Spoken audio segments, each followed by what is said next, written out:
Good evening to everybody and welcome. We are very delighted to host another lecture tonight, waiting for the time where the lectures will be live again. And because we are all willing to go back to experience the museum live again. We have a good news. We are open again since the 26th of April, and people are coming back to our galleries, and we really hope to have as guests our friends and scholars who pass by here in Turin to present their research. And tonight is a great pleasure to introduce Professor Rita Lucarelli, and I am happy that she is going to be with us tonight, and actually I'm really looking forward to have her here in Turin live. Rita and I met each other in 1997 when we were both in Leiden, and we spent many years together studying in Leiden. She's currently Professor of Egyptology at UC Berkeley and Associate Faculty Curator of Egyptology at Phoebe Hearst Museum of Anthropology, University of California, Berkeley, and Fellow of the Digital Humanities in Berkeley. She's working at a project aiming at realizing 3D models of ancient Egyptian coffins, and she's completing a monograph on demonology in ancient Egypt. She's also one of the coordinators of the Ancient Egyptian Demonology Project and a faculty member of the Ancient History and Mediterranean Archaeology graduate program at UC Berkeley. Not only that, but she's one of the most important experts of the Book of the Dead, and it's a great pleasure to have you here with us, Rita. And I say just a few words on the lecture that you're giving tonight by the title, From the Museum Back to the Tomb, the Virtual Rejoining of a Sarcophagus and its Burial in 26th Dynasty, Saqqara. I'm really looking forward to hear what you will tell us about the chief physician and overseer of the Temehu, Psamtek, whose coffin is at the moment in display at the Hearst Museum of Anthropology in Berkeley. And actually, Rita is going to show us tonight how digital humanities is the path that we have to walk through in order to develop the museum of the future. Actually, how can we put together this ecta membra? How can we ask the right questions with the material cultures and put in connection and in context so that we can reconstruct the landscape where the object comes from, and we can better understand the value and the meaning that the object itself has to tell us. So thank you again for being with us, Rita, and the floor is yours. Thank you, Christian, for this kind introduction, and good morning, good evening, everyone. Don't know from where are you attending. Here is morning in California. And thank you also to the Egyptian Museum and staff for the opportunity to be here with you and talk about my project. I would have preferred to be there in person, but that will be for next time. And I'll share my screen.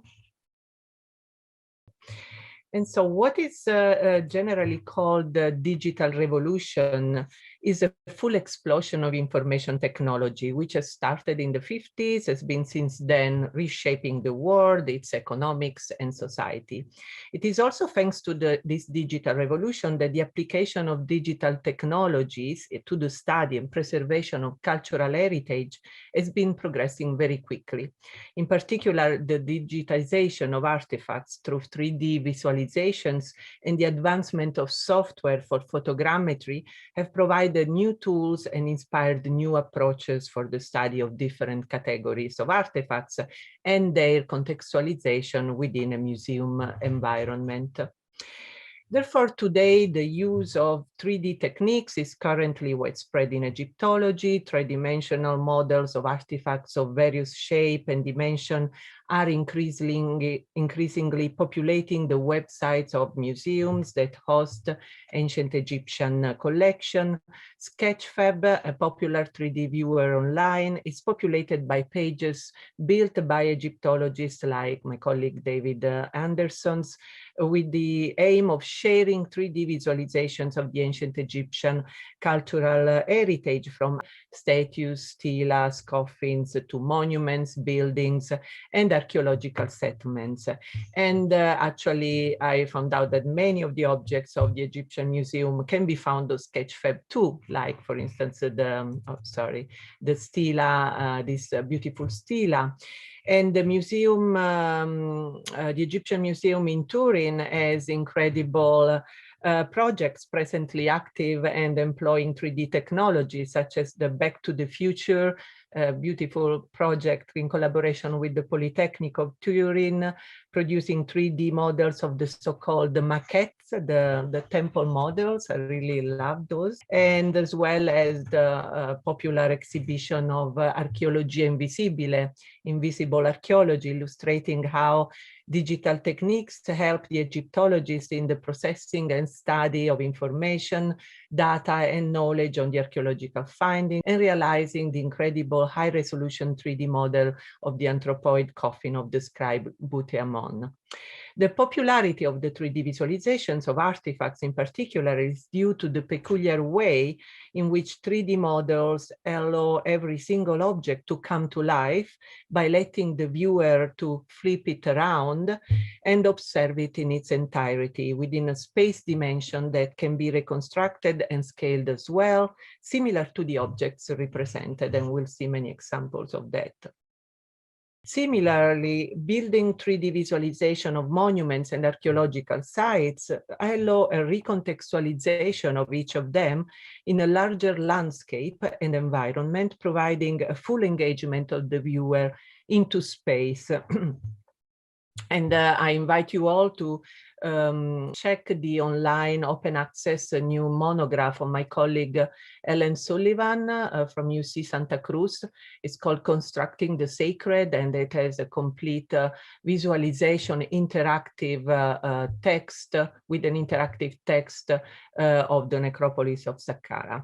Model should offer a chance to study the decoration as well through the use of annotations that can be associated to different areas on the model and help the user to interactively read and understand the function and layout of the decoration. In other words, the 3D model with its annotations becomes a new medium, an object of study in itself, where the annotations functions as a tool of understanding and of scholarly educational interaction between the user and the model's creator. By adding annotations directly on the product, one can highlight and explain key points of interest, and this engages and creates a dialogue with customers and shapes a new narrative of the object. And we have wonderful softwares nowadays to realize those interactive 3D models. One of my favorite one is Autodesk. And today, in the first part of this lecture, I will show you an example of an annotated sarcophagus lid, which is part of the Book of the Dead in 3D project, which I coordinate and which includes a team of graduate students of the University of California, Berkeley, besides two external collaborators from Egypt and Markian Nederoff from St. Andrews University in Scotland. This Book of the Dead in 3D project applies photogrammetry to the study of the ancient Egyptian coffins in order to realize annotated 3D visualization of these artifacts and of their decoration, which consists mainly in text and iconography taken from my favorite genre of ancient Egyptian text, the so-called Book of the Dead. which is a corpus of magical spells, ritual text complemented by images, intended as a tool of protection for the deceased, and whose tradition is related to other similar collections of funerary texts from ancient Egypt attested during the Pharaonic and then Greco-Roman period. And the Book of the Dead occurs on a number of media. The papyri are the most common one, but also it appears on coffins, stela, amulets, tomb and temple walls from the beginning of the New Kingdom, so around 1500 BC onwards. And up until now, the project has produced about 18 3D models of previous unpublished ancient Egyptian coffins, which are mainly kept in the storage rooms of the Phoebe A Hearst Museum of Anthropology at UC Berkeley, but also in other Egyptological collections in California and the US. The main aim of the project is to annotate the coffins 3D model and share them through a digital platform in order to make them available for the scholarly community as well as for museum educational programs. Those coffins were a central item in the burial assemblages of the Egyptian elite, since they were protecting the mummified body of the deceased. Text and iconography decorating their exterior and interior played a role also in empowering the rebirth of the deceased and her or his journey in the netherworld. So studying the coffin decorations, material and function is not always easy. Due to their considerable size and weight, only major museums are able to have them on exhibition and document them properly. Photogrammetry is facilitating coffin studies greatly on many levels, from their typological analysis to their data collections, comparison, and dissemination. And during the removal from their archaeological context, the provenience and contextual information concerning the coffins was almost always lost. For such reason, many ancient Egyptian coffins are currently scattered in museums all over the world, where many of them still lie in storage rooms, are not exhibited in the gallery spaces, nor have they been published. Documenting and disseminating 3D models of coffins now lying in museums all over the world, publishing them through the annotations, so providing an information available of each piece, allows scholars to reestablish links between objects that are now geographically separated, and allows scholars to better understand the historical record and increase the visibility of the forgotten individuals who once lay in those beautiful chests of life, as they were called by the ancient Egyptians. The focus on the Book of the Dead in 3D project is therefore to create interactive annotations on the models themselves, in particular providing the text transcription and translation of the magical spells and other inscriptions which are found on the outer and inner surface of the coffins. And the Book of the Dead the Book of the Dead in 3D website page is now available also in Arabic, in an effort to value the use of this language in the Egyptological community. As Egyptologists, we think that more efforts need to be done in sharing our research contents within a wider community, including primarily Arabic-speaking audience.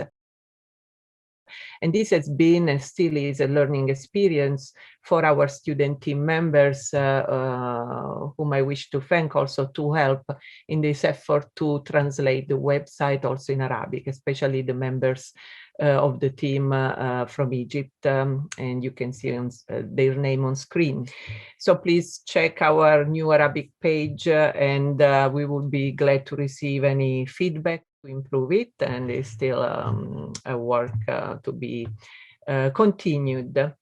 And indeed, this is, as I say, this is a student project, and here you can see two of my students at work on a beautiful painted wooden coffin kept in the Museum of Man in San Diego. So we've been traveling a bit before the pandemic, also in the nearby collections. And because of their size, the only major museums with a considerable exhibition space can host sarcophagi for a public fruition. Many of them instead are still hidden in storage rooms, especially in our Museum of Anthropology, Hearst Museum of UC Berkeley. And anyway, it's interesting to note how even major museums like the Metropolitan Museum with the large gallery space can have difficulties to really exhibit the coffin in its entirety. Since, for instance, they are generally placed horizontally or vertically, but part of the coffin is always covered, and the window glass prevent one from a close-up examination. While with the 3D techniques, instead, we can look at the object more directly. And so this is one of the coffin models we produce, an exterior coffin kept in at the Hearst Museum in UC Berkeley. And as I said, an Egyptian coffin was also a medium for magical spells and images, copied, painted not only on its exteriors, but also in its interior and on the bottom. So it's very useful to have these models. For instance, when we realized the model of this coffin, which was a bit abandoned in the storage room, we also find this beautiful image of the goddess, the feminine, as the mother of the dead, welcoming him or her home, protecting the deceased in the netherworld. Is generally Nut, or can be a non-well-defined female goddess. And with the 3D models, you can compose also different models. So in this case, we found also the interior coffin of this burial ensemble of a man called UFA, and we virtually put together the exterior and interior coffin, something that you cannot do indeed with real objects in many cases. And women in Egypt also had beautiful coffins. So this is wasn't only a men's prerogatives, and one of my favorite female owners of coffins from the collection of the Hearst Museum UC Berkeley is this one, is Amenerdis. A beautiful painted coffin. Those are all late, all from the first millennium BC and later, and in many cases not well dated for the reasons I said before. We missed they were purchased, and we missed the archaeological context. And so beside helping with the analysis anyway of the text, and we will return on this, the 3D visualizations of coffins can also provide new insights to understand the project of production and decoration of the object. For instance, we see here the face of Amenerdis with or without a texture of the model, and where you can see better the face features, how it changed before and after the final painting, and note this cute kind of smirk, little smile of Amenerdis here. Or also I love the face of this anonymous, of the owner of this, of the anthropoid wooden coffin, anonymous in this case, before and after painting. And in this direction of studies goes also another important project by Stefania Manieri, Face Revealed, on 3D techniques applying on yellow coffins, which I was glad to hear is now hosted at the museum, the Egyptian Museum in Turin. So that's a really great project too. But let's speak about materiality of the text now, so leaving the typological study of the coffins.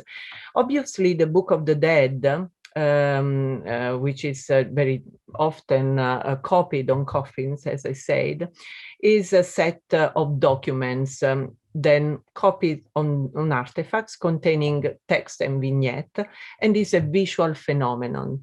Making the Book of the Dead visible so would mean, in the first place, to simply show the documents. Obviously, that's something a database or facsimile does. But this is not showing an object, a text, is not what we mean by visualization in digital humanities. Visualization in digital humanities means to explore data, structures, and knowledge by means of computing and drawing. And it's especially when dealing with religious text, since religion is not only about beliefs, but it always involves material form, that we can work better to visualize the text on the object and to see into that what the materiality of religion means. It is indeed that it is in that materiality that religion, and in particular case funerary religion as expressed in the Book of the Dead, becomes part of the people's experience. It becomes a thing, and on religious things there is currently a lively discussion among scholars of material cultures, material culture studies, material religion at large. In Egyptology, when having to analyze a text on an object, we generally copy the text outside the object, like in this case with this Ushabtis. It is easier to read, but then it becomes also, the text it becomes flat and detached from the object in itself, where we can see here the transcription of spell 6 of the Book of the Dead, which is painted on the Ushabtis body. In fact, the Book of the Dead spells were deeply shaped on the objects where they were copied down through the centuries, and the way the text and their accompanying images were distributed on each of these objects tell us a lot about the way written and iconic magic worked on the body or on the mummy bandages, on the coffins, and through the funerary equipment of the deceased, so from papyri to magical objects, Shabti figurines like this one, up to the area also where the body was supposed to rest and receive the funerary cults, so the tomb, the offering places, and the temples. So speaking about this visualization of the materiality of religion and materiality of magic, we should analyze text also differently when they are on a 3D object. An example, by looking at this zoom-in picture, we could almost think that, that this is from a papyrus, from a bidimensional object. But actually this is a detail of a completely textualized coffin. And this is why I like to talk about coffin magic or coffin textualization, starting especially already in the Middle Kingdom, but becoming really popular from the Third Intermediate period and later. And it is a practice that seeks correspondence between the magic of the word, of the spells, and the different parts of the coffin. Especially outstanding are the heavily textualized outer coffin of the with sequences of the Book of the Dead.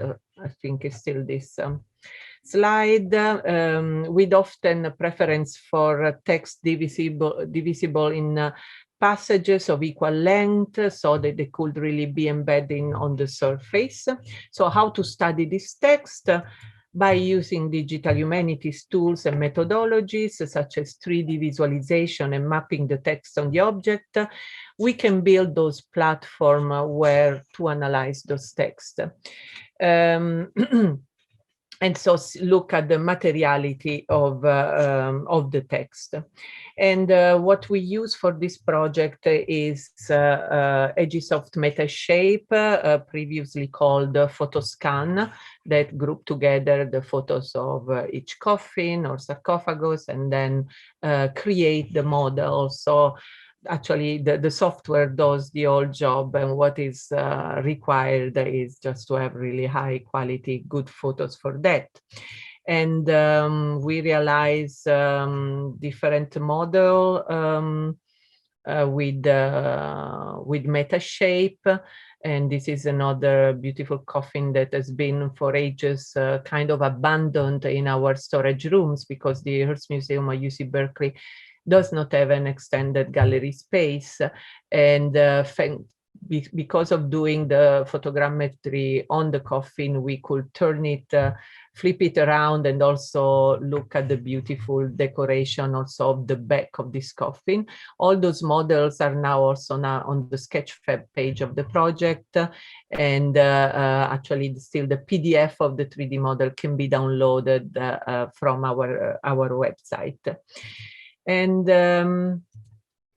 I had also some external collaborations to create really high quality models. In this case, Valerio Paolucci for CARC has been realizing this model. As you can see here, the various stage by using photogrammetry, and you can mix that, of course, with the laser scan techniques. You can correct also the color, because many of these models are made in the storage room, so not with the really great light conditions. You can then align the model, do the texturing, and finally the reconstruction. So really great process that, as I say, makes then the model being a new medium. That's how I like to call it. And so speaking about annotating text, when annotating a 3D model on an inscribed ancient Egyptian object, the major challenge is providing all the information in a user-friendly way, where one can interactively localize the images sections to which each annotation refers, while rotating the model on the digital interface. And the links between the annotations and the models need therefore to be clearly detectable without obstructing the visibility of the model itself.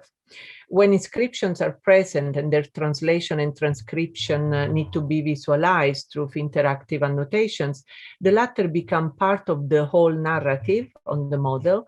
Their appearance, disappearance, and transition on screen can be controlled by the user. And since visualizing all the annotations at once will result in a poor visualization and understanding of the full object, indeed, one needs to really try to understand also how to visualize these annotations. And I'll show you another video clip where you can see how our annotations has been displayed on the website. And when we have a lot of information on the coffin, we don't only present of course, the translation, but also all the rest of the information, the context. Generally, as you can see here, we have an introduction, which includes the bibliographical also reference and acknowledgements, and is presented next to the model in a section of plain text, not as interactive annotation. A second section of text to which the user can switch through a menu bar placed on top of the screens, provide information on the context of the piece, so provenance, geographical location, map, historical period. The prosopographical information accessible through the person tab on the same menu bar is where one can find the first interactive annotations, consisting in the prosopographical information occurring on the lid. Namely, in this case, I'll talk about to you about this particular sarcophagus in a moment. The name and epithets of the coffin's owner, the name of his mother and father, if they are there, the date is mentioned and depicted on it, are also listed in those sections and can be interactively linked and found from the annotation of the model. I invite you then to check yourself on the website, since here these are just some demos from video clip, indeed, from the website. The main and most challenging section is that indicated actually as text, and it's this one on the menu bar. The annotator here has to deal, as often happens when documenting ancient Egyptian inscribed objects, with sections of script copied on the lid according to different reading directions. In order to correctly map the annotations that provide the transcription, transliteration, and translation of the text on the model, it is necessary to indicate each text section.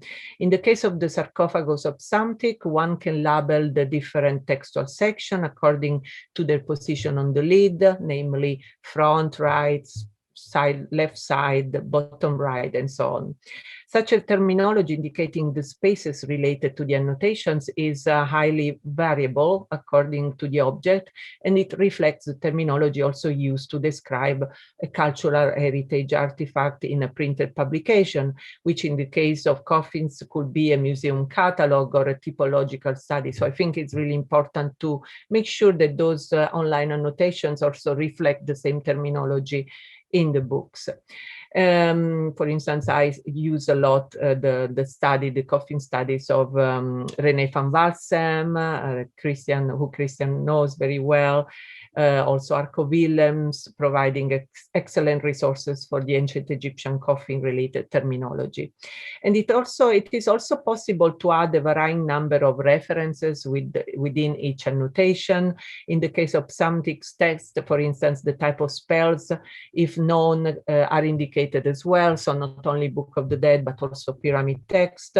Another section contains the translation of each word in order to facilitate the use of the annotations for teaching purposes or on an educational level.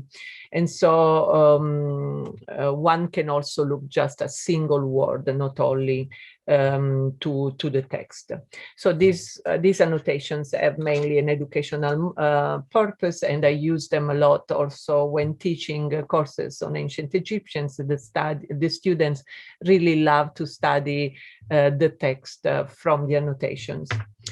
And the text carved on the sarcophagus lid of Psamtek before the current digital study described until now was only transcribed, but not really translated, around the time of its discovery in 1900 by Barsanti and Maspero. Then that's transcribed again in the 60s in a short publication for the Hearst Museum by Strauss, that you can see here in facsimile. This publication also could not really render the materiality of the text and its intimate relationship to the object, as it does when viewed and read through the annotations on the 3D model. In other words, the annotations show only show how the text is completely embodied in its media, namely the 2 tones heavy lid, which has to protect Psamtek's mummified body. And for visualizing the text annotations of the Book of the Dead in 3D project, we have opted for a Java tool with 3D functionality, originally developed for 3D computer games. And indeed, I think that technology for video games is actually very useful also for our scholarly aims. Thanks to the continuous progress of the technology for 4D and virtual reality visualizations, it is currently also possible to use annotations in virtual reality apps that recontextualize the annotated objects. And this is indeed the new project stemming from the Book of the Dead that I'm conducting now, called it has a very catchy title, I think, Return to the Tomb. Has been supported generously by the CTRIS, the Center of Information Technology Research and the Interesting Society of UC Berkeley, and has been a project also in collaboration with Ellen Sullivan from UC Santa Cruz and Chris Hoffman, UC Berkeley, as manager of the project. And as well as a team of students from the UC Santa Cruz and UC Berkeley. Hopefully this app will be launched by the end of the year. We've been, of course, slowed down by the pandemic. And Psamtek has been our first case study. The sarcophagus lid of Psamtek, as you can see, is dated to the 26th dynasty, and we choose it as a case study because it has an archaeological context. We know the tomb of Psamtek in the Said necropolis at Saqqara. Here you can see my very first photos of the sarcophagus lid, when it was in the storage rooms off-site of the museum with one of my students. We organized a crowdfunding campaign to bring back this heavy sarcophagus to the museum. Indeed, now is at the very entrance of the gallery. And this is when then we started to study. The tomb of Psamtek, we know where is it, in the Saqqara cemetery, which has so far the largest concentration of Said sarcophagus tombs. Approximately 12 among those is the one where this sarcophagus lid belongs to. And such a tomb lied south of the Pyramid of Unas, the last pharaohs of Dynasty V. And I wish to thank Ramadan Hussein, who is currently working to the epigraphy of the Said tombs in Saqqara, for providing new photos of the tomb, where you can admire the decoration of the vaulted ceiling, also with funerary texts similar to those carved on the lid. And indeed, we are waiting that Ramadan will publish the epigraphy of the tomb so that we can integrate it to our work on the coffin. And you can see here how the main feature of this kind of tombs is the very large and deep shaft, ranging in depth up to 30 meters, with at the bottom the enormous limestone sarcophagus, which virtually fills the burial chamber to its vaulted roof. The tomb of Psamtek in particular was found in 1899 by Barsanti, empty and totally undamaged, since never used for burial. Psamtek, for some reason, seems not having it made to rest in it. Maybe he died abroad while fighting in a battle, and then he was buried maybe in the battlefield. We don't know. The burial chamber was built immediately around the sarcophagus, perhaps only 25 centimeters wider than the sarcophagus on each side, only 1 meter longer at the entrance.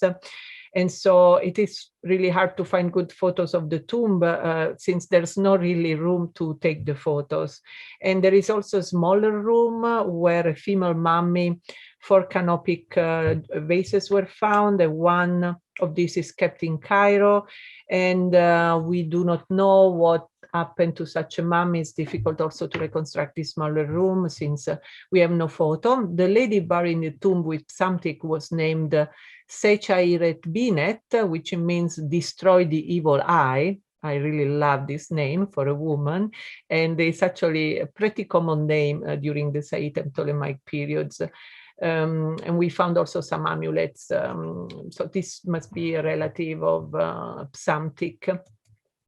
And here you can see still the sarcophagus in the museum off-site facility in Richmond, admired by a crowd of enthusiastic supporters of the very successful campaign we had, coordinated by the Hearst Museum, which made possible to bring the doctor, as we call it, because Psamtek has a title as Sunu, the chief of the Sunu, chief of the physicians, and to bring it back to the main gallery.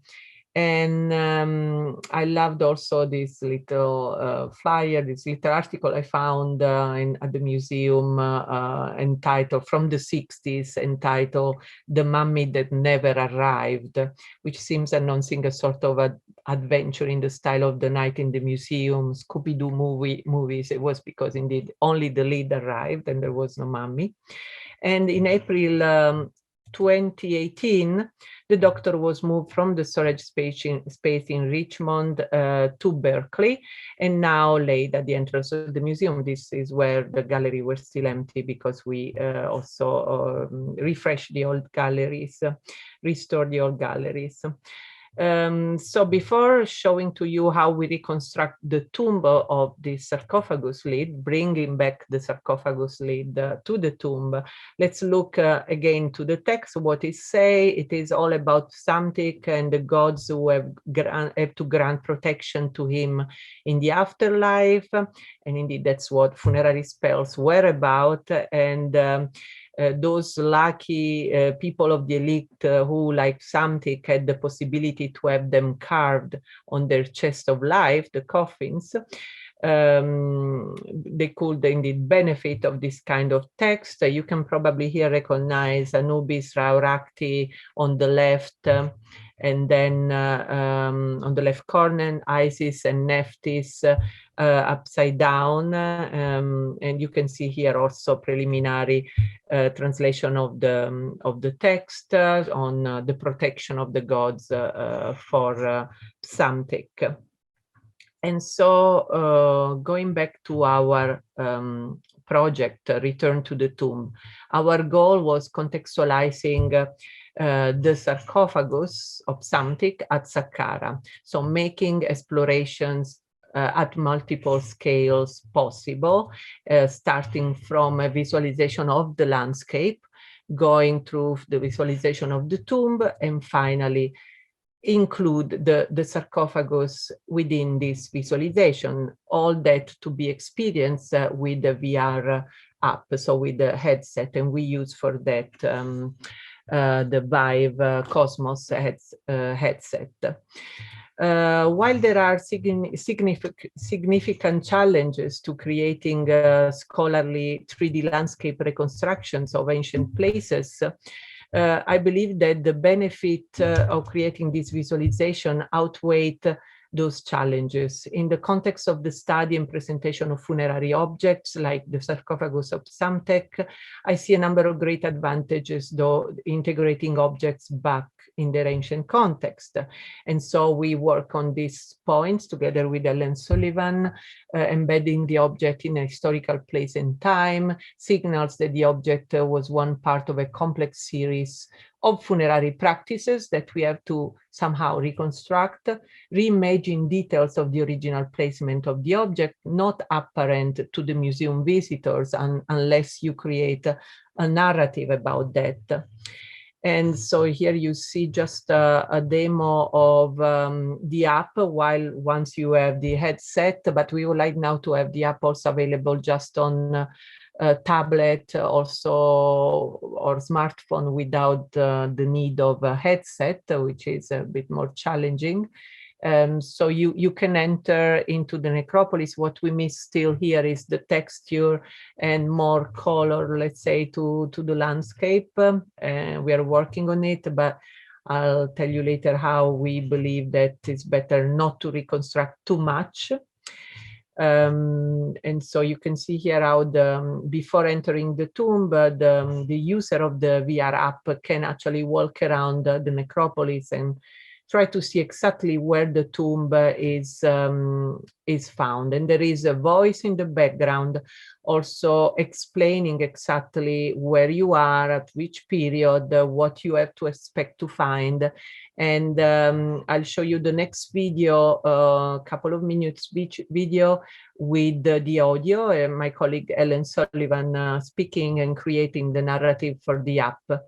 So at this point, I will ask indeed the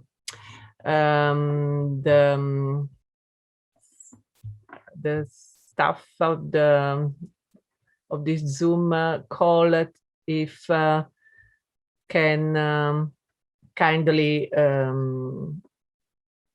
send the video.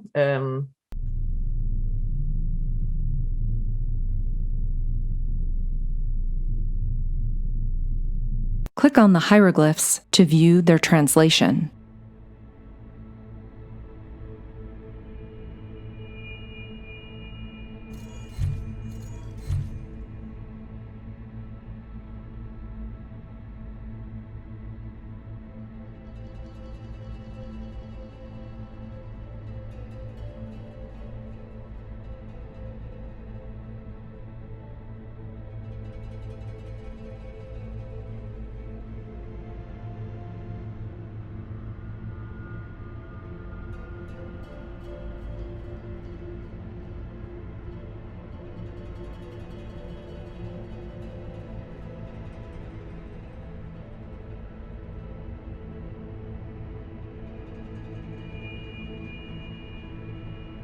You are now peering between the basin and lid of the outer sarcophagus at the inner coffin of Psamtek. Spell 368 or 637b of the pyramid texts, the so-called Newt formula, is framed in the central part of the lid and describes protection by the main gods, like the mother goddess Nut, the earth god Geb, the jackal god Anubis, the four sons of Horus, and the sister goddesses Isis and Nephthys over the sarcophagus and body of Psamtek.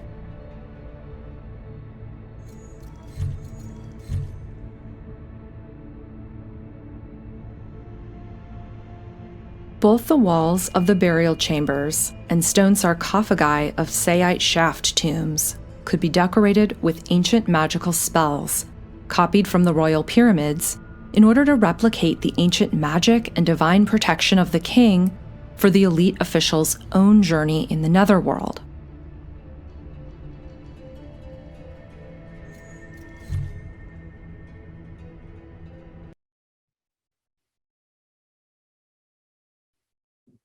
Great, I hope you all enjoyed the video.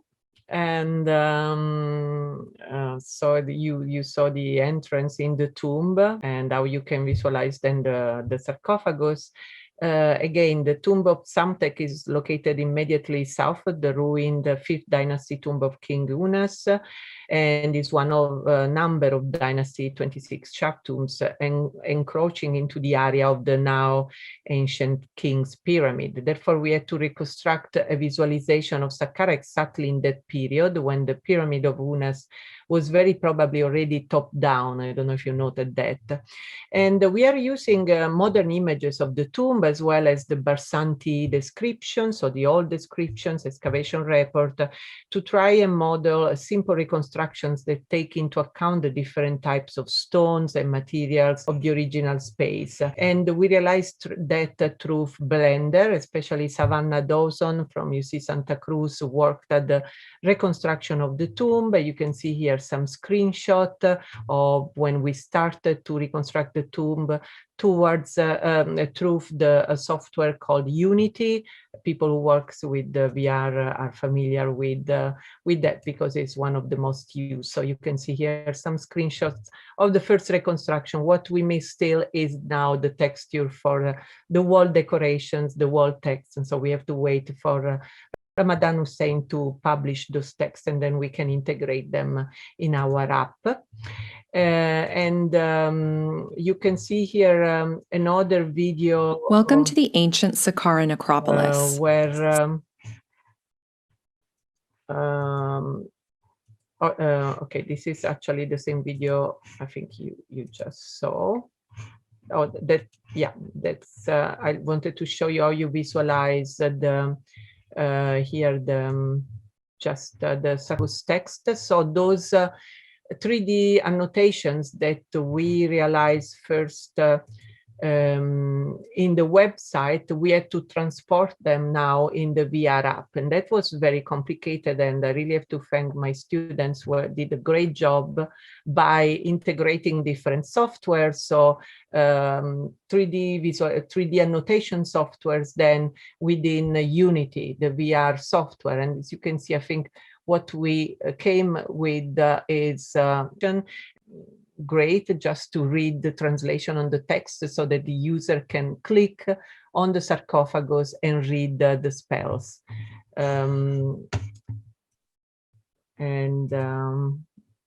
Technologies influence and alter our relationships with the data from their creation and storage to their reconstruction. And main point of this kind of analysis are the understanding of which data can be digitized. So we have fragmentary data, partial data, biased data. Are we going to digitize everything, or what kind of selection we made? And this depends from our kind of aim in what we want to communicate of an object. Also recognizing the importance of big big data, like excavating the field notes, photographs in the museum archives, integrating non-digital data in order to contextualize archaeological objects, so social, religious, historical frames of analysis, understanding the 3D models as data versus the primary sources, which are the objects themselves, visualizing, analyzing metadata, realizing how annotations on 3D models have to be presented and which ones. So for instance, for the coffins, I chosen to give priority to textual translation, iconography analysis, origin information, and so on. Also important is to take into consideration issues of data sharing, preservation, and copyrights. So it's important also to have a data manager in a project. Chris Hoffman is for us, for our project, in order to preserve the project in time. And finally, also, we have to remember that the audience of this kind of project has changed from specialized scholars of the printed, who were reading the printed books, to now also non-specialized online consumers.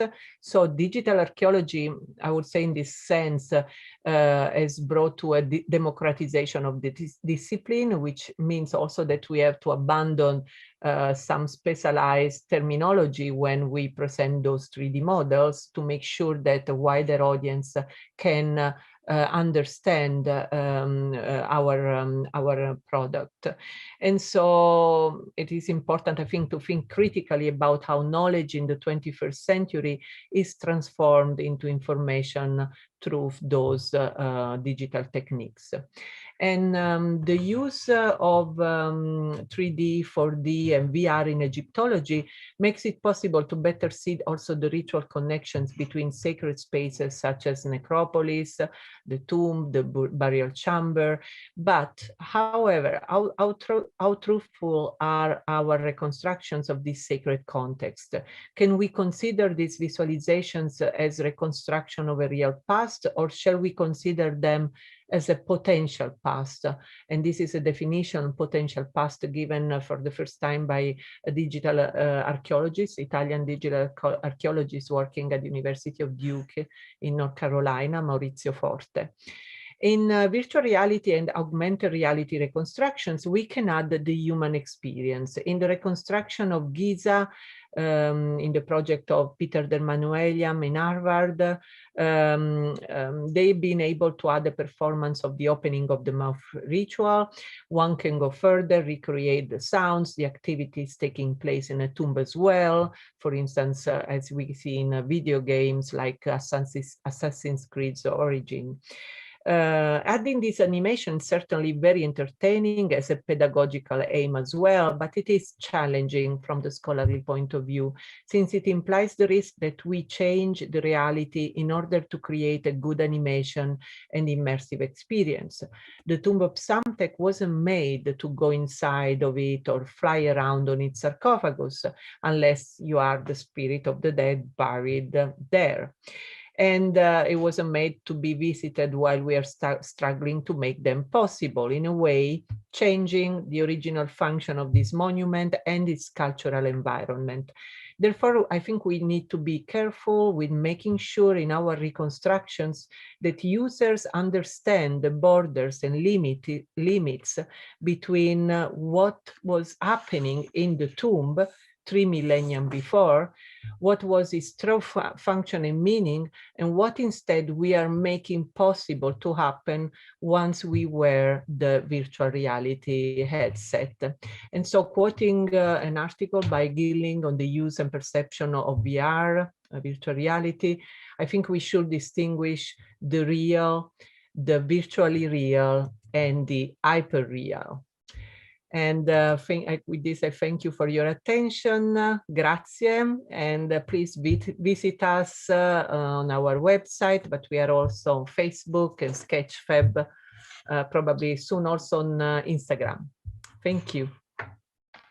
Thank you, Rita, for your wonderful lecture. And thank you for not only bringing us to the archaeology of the future, but in the meantime, also to questioning from a methodological point of view, what is the added value, how virtual reality and augmented reality can implement the way we perceive material culture. But in the meantime, as you were underlining in the last few words that you said, how can we reconstruct the past?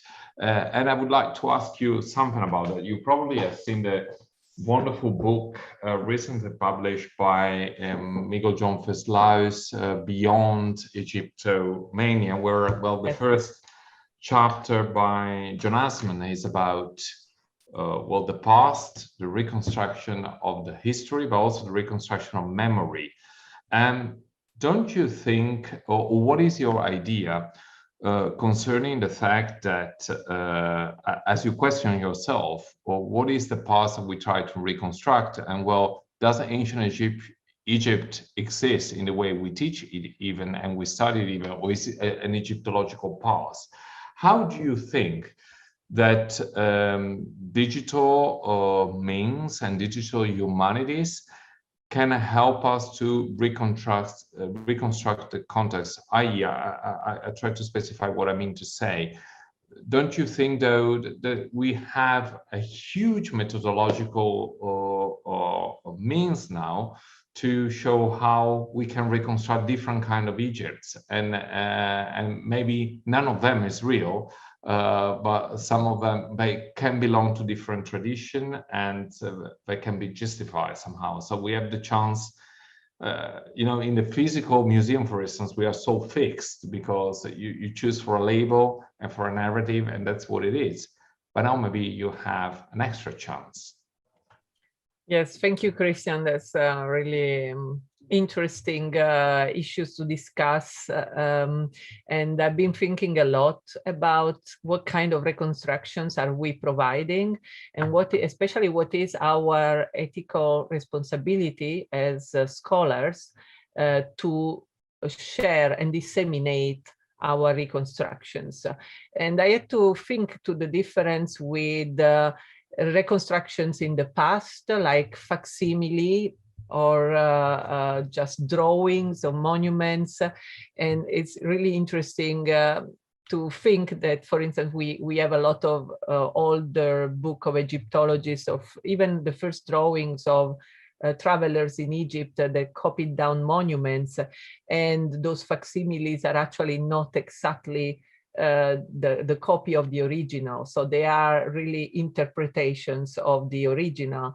And so theoretically, this should not happen with the digital reconstructions, which is perfect and technological, but no, it actually is not so clear how real are our reconstructions once we add more technology. So to do a 3D model just of the objects, that's fine, but that also avoid the fact that even in photographing a monument, you can choose an interpretation. You can choose to photograph a monument, a statue, and a coffin from just one point of view and not multiple perspectives, and support your interpretation like that. There was an interesting lecture that was given about this topic a while ago by right now I don't remember, but anyway, it was very interesting to talk about that. With the 3D model, there's not just one perspective. The user flip around the model and so look at all of it. But once you start to add more, you start to add the virtual reality, reconstruction of the tomb, and so you have to decide how to reconstruct the tomb.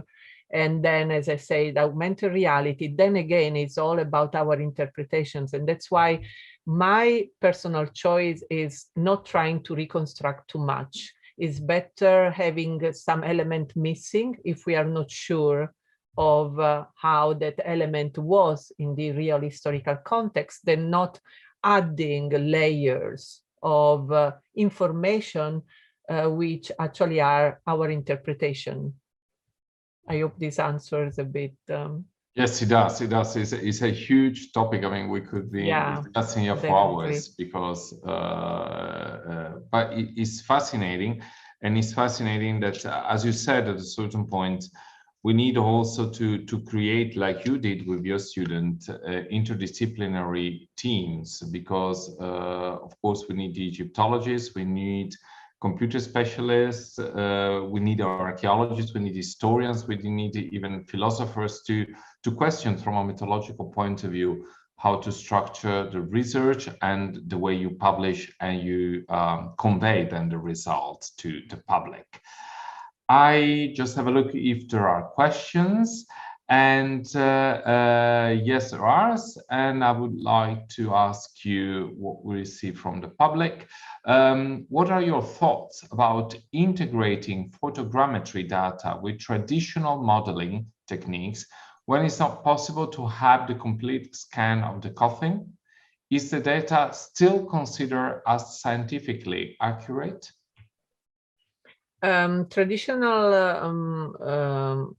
Traditional ways of modeling, I'm not sure if the question is about combining photogrammetry with like laser scan techniques. So we do that. It really, I always say that it's good to have in this kind of project a digital artist, someone who really knows what kind of software you need to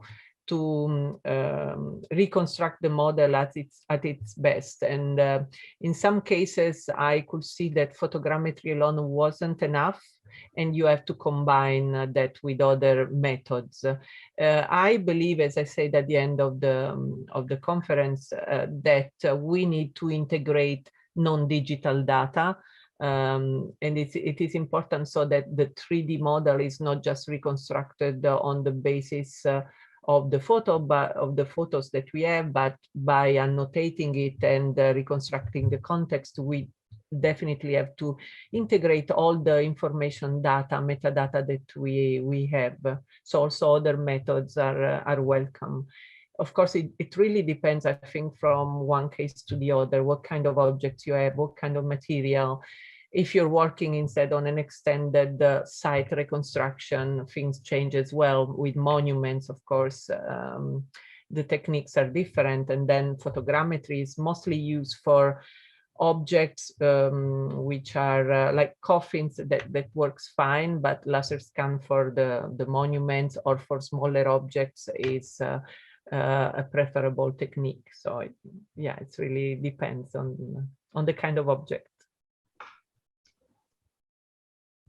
Well, thank you so much, Rita, for your lecture, and thank you so much for challenging us with showing the results of your research. In the meantime, questioning how is the future ahead of us and how we can try to reconstruct the past. There is also another question that I would like to ask you. I know that is a major issue already in the United States, less so in Italy, and it concerns restitutions. You know, that is a huge question also in Europe.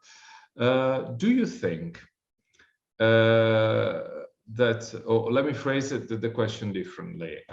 We have been focused very much up to now on single objects of contested heritage. So, and we have many examples, even of Italy asking back objects from the United States, and we know sometimes how long it lasts in tribunals waiting for, you know, back and forth lawyers asking for that.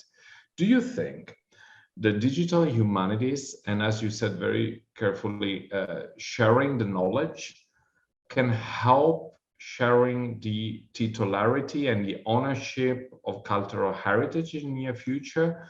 Do you envisage a possibility of creating an impossible Egyptian museum where knowledge is shared, where the landscape takes a role? And do you think that it could ease somehow the request of physical objects, or do you think the two things are a parallel path?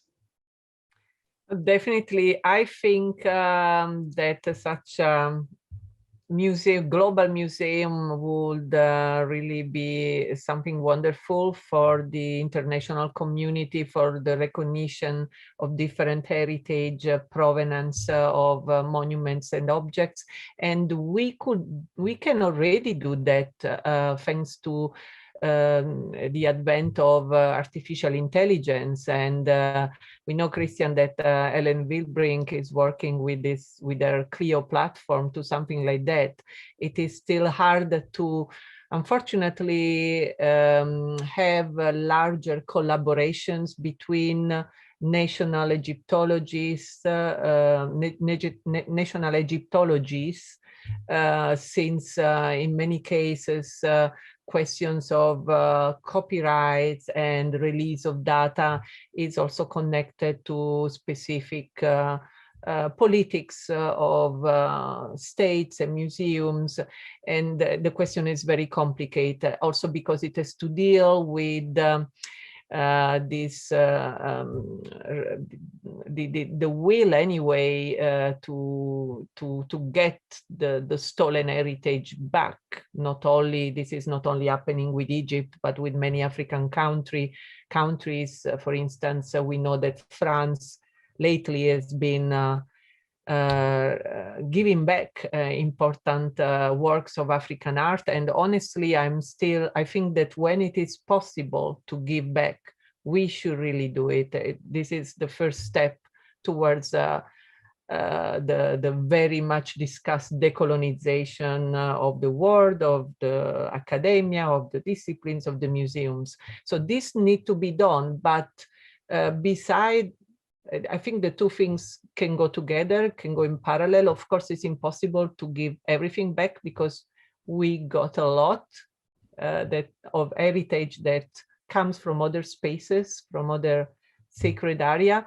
I think we should work in parallel on a digital level and on a physical restitution level, and see what can be negotiated, of course, within the respect of each national request and sensibility. I don't know how to, it's really, it has to do with ethics a lot, and it's there is a lot of work to be done still. It is indeed. Well, I have a last question for you. Well, you're in the United States, the country of Creative Commons, where museums have opened up their storage and given possibility to everybody to use and reproduce the images. You know that in Italy there is a still discussion about the enhancement of Creative Commons. The Museo Egizio could apply that because we are a private foundation, but state museums have more restrictions. And I would like you to address, from your American point of view, the issues that are often spoken about here in Italy. In Italy, or even in Egypt sometimes. One is, well, we have to be careful with the digitization and 3D modeling of objects, because otherwise people will not come to museums anymore. Second is the issue very much in Italy, what we call of decorum. So people are afraid that if you set it free, you do not have the control anymore of the use that can be done of the object in respect of the value of the object. So the object could be misused. And it's very funny somehow I say that we talk about decorum for photographs of physical objects, but for instance, not for literature. Everybody could use Dante and quote it and use it whatever you want, but an image. And then there is still, and I think it's a category of last century, of whether you use it for scientific research, for scholarly purposes, or whether it's connected to a kind of income that you can generate in doing a 3D model. But as we know, we live in a different world where income generating devices can be also the result of research that you do. What is your point of view on this criticism that you hear it very often from those who are against the developing of 3D modeling? Yeah, yeah, thank you. You're making me really difficult questions, Chris. But no, I'm actually, I learned a lot since I moved to the US because I really learned the importance of sharing. And I've been thinking, discussing with colleagues a lot about an important issue that I'm sure you also discussed a lot to all the museum conferences and gatherings. Who owns the object? Who can really say when an object is misused? It's always a question of perspective anyway. And I would say in our case in Egyptology, objects have been already largely misused even before Creative Commons and before digital techniques. The question of using those reconstructions for commercial use, so with the profit, is actually also going on here. And for instance, what about the university that collaborates or produce models for a company that use it for profits? Also, there's been a lot of talk here about Google heritage. I can understand some concerns, but on the other hand, I think we should think what is instead the positive side of all this sharing. The positive side is that an incredible number of people can access these objects now. And I do not believe at all that this doesn't let people go in museums. I think actually encourage people to go to the museums because anyway, the 3D model, as I say, is a new medium, but is not the same as the original. So if museums are open to everyone, if like you did those beautiful initiatives of the Egyptian Museum in Turin, which I really appreciate and love, of opening up the museum to really different kind of people that normally never been at the museum. If you do that, the people will go to the museum as well. And at the same time, they will enjoy all our information produced also in different way. And in the end, indeed, we don't own the objects. Those are global heritage. They are first a national heritage and then they're global heritage. So I really don't see any reason for trying to restrict access to. I don't think that misusing the objects is a strong point that can be opposed to that.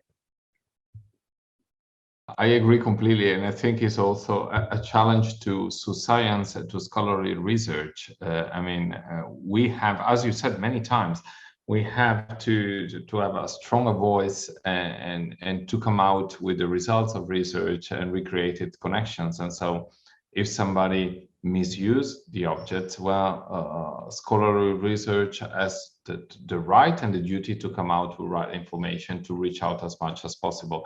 And it's always, I always make a comparison. You know, Francois Arago in 1838 said that the photography was invented, and he said immediately, let's have one of those machines brought to Egypt immediately so that we can document the millions and millions of hieroglyphs, and how much the knowledge of the cultural heritage developed thanks to photography. And even in Italy, up to 1909, it was companies like Alinari could go to the museum, make photographs and sell the photographs. And so the knowledge and the memory of the cultural heritage developed. So I really completely agree with the point of view. I thank you again for joining us from California. And I do hope you will be soon here in Turin. I know that you will be soon here in Turin, but also for our public, when we can go back to public lecturing and reaching out in a physical way, which I think is still convey the message much better than on a platform. So thank you again to Professor Lucarelli for being with us tonight, and thank you all for watching and listening to us. And I would just like to remind you that on 17th of June, we will have another lecture by Cédric Gobel with the title The Museo Egizio's Current Research at Deir el-Medina. So see you all on the 17th of June. Thank you and bye-bye. Christian. Thank you, everyone. Bye.